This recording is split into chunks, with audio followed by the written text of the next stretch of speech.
Hey everybody, it's Dom here from Lensprotogo and Lens Rentals, and welcome back to the channel. So last week I tested the ISO performance and exposure recovery of this camera, the Panasonic S1H. And after shooting on it for a little while, I'm realizing that I really like this camera. I really like the Panasonic GH5, and the S1H is like the GH5's beefier older brother. So right out of the box, the S1H feels really nice to handle and is chock full of all of the codecs and resolutions you would ever need. But I found out that there are a couple of additions that I would make to this camera to truly get the best shooting experience out of it. So in this video, I'm gonna break down the perfect setup for the Panasonic S1H.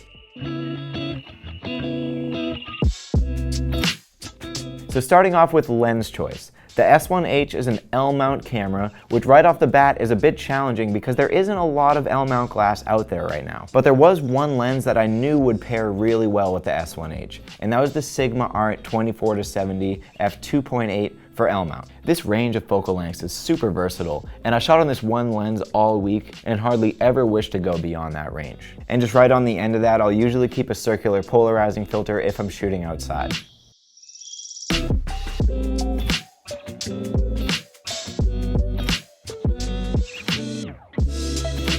Next, to achieve the ideal setup for this camera, we're going to need something to build off of. So we're going to put this camera in a cage. And I use this awesome universal DSLR quick cage from Wooden Camera. This cage is going to give me a top handle, which is super great for shootability, especially when getting low angle shots. Also, this cage is absolutely riddled with 1/4-20s and 3/8 threads to attach accessories, and similarly, it also is going to give me these rails at the bottom for mounting accessories that need rails. Which brings me to the next addition of this build, the matte box. And for this, I'm using the Wooden Camera Swing Away UMB1. This is going to help me eliminate unwanted light from entering the lens, but more importantly, it's going to allow me to drop 2 additional filters in front of the lens. So to maintain a cinematic look on a lens that's not necessarily a cine lens, you're definitely going to want to stay in the f2.8 to f4 region. So having a place to drop an ND in front of the lens is going to be a big help there. For this setup, I use Tiffin Hot Mirror IR NDs, and also in addition to these Hot Mirror NDs, I also used a 1/2 Pro Mist to get that filmic, dreamy look.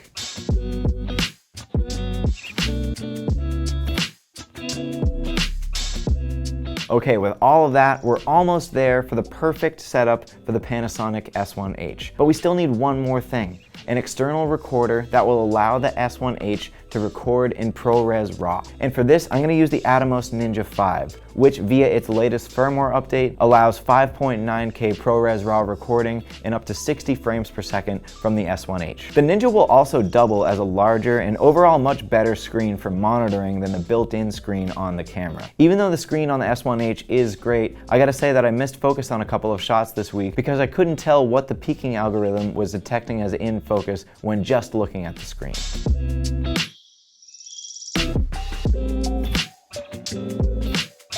So there you have it. This is my ideal setup for the Panasonic S1H. Now this already super versatile camera is even more capable to shoot in virtually any situation, whether it's close-up, slow-mo, action sports stuff, or something more cinematic that necessitates more cinema-level bit depths. So if you have anything that you would add to this setup, or if I used a product on this build that you would swap out with something else, drop a comment in the comment section and we'll start a discussion about what we think the ideal setup is for the Panasonic S1H. Also, if you like this video or if you found this video helpful, make sure you hit that like button. And if you're not already, subscribe to the channel so you can stay tuned in for more of our weekly content.